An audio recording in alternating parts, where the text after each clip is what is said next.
Je débarque. Quoi? Non, non, professeur. Oh. Je suis accroché.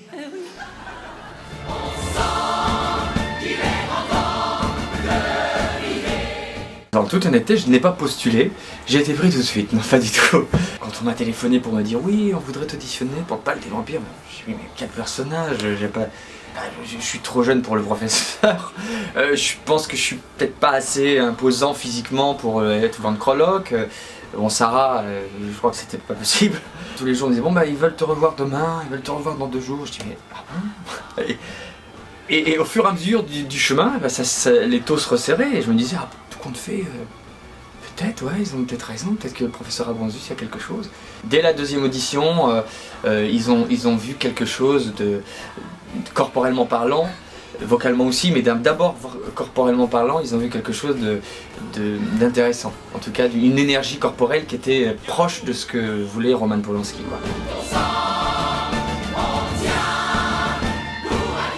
On a vraiment travaillé en matière avec lui, c'était donc un travail corporel, après un travail vocal, mais il s'est pas trop attardé sur le vocal, il m'a laissé lui proposer des choses. Roman Polanski, c'est quelqu'un qui est donc passionné par son film et qui aime les gens de la scène aussi. C'est un aiguilleur, c'est-à-dire qu'il nous ouvre les brèches, il nous amène vers des endroits sans trop nous dire exactement ce qu'il faut faire. Et outre le fait qu'il m'ait dit « faut que tu vieillisses ton corps » lors de la dernière audition, il m'avait dit « tu es très bien, mec, tu dois vieillir ton corps un peu, t'es un peu, toi, vieux, tu peux le faire. » Oui.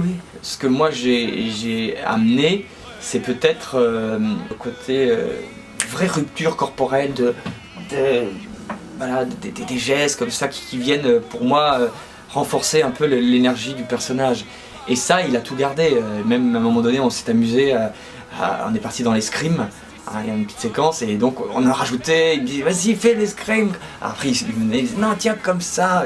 Mais j'ai nourri ça, après je dis il pourrait tomber. Oui j'aime bien, refais-le, j'aime bien, ça me fait rire. Enfin voilà. Et on a vraiment travaillé en duo. Hein.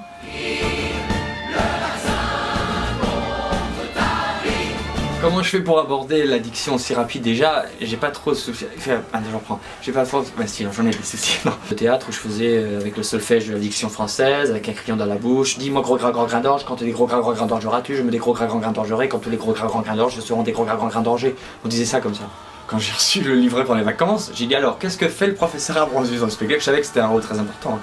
Mais je n'avais pas vu tout ce qu'il avait à faire déjà et surtout la rapidité avec laquelle il devait faire les trucs. Mutinerie. L'avantage de ce personnage, c'est qu'il parle très vite. Moi, j'ai peut-être cette faculté que je n'ai jamais eu trop de soucis avec les prononciations. J'ai déjà eu l'habitude de parler vite, de faire des petites déclarations, d'avoir un plaisir à travailler mes zygomatiques. Et aujourd'hui, de faire un personnage qui parle aussi vite ne m'a pas fait peur. Voltaire, Épicure, Rousseau, Descartes, Pascal et Marx, Diderot, Socrate, Platon, Montaigne, Cicéron, Kant, Aristote, Hegel, Buffon, je peux citer. Et l'orchestre, t'as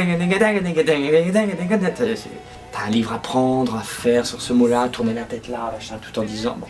Donc voilà, je suis moins tendu qu'avant. Si c'est toi cette étincelle.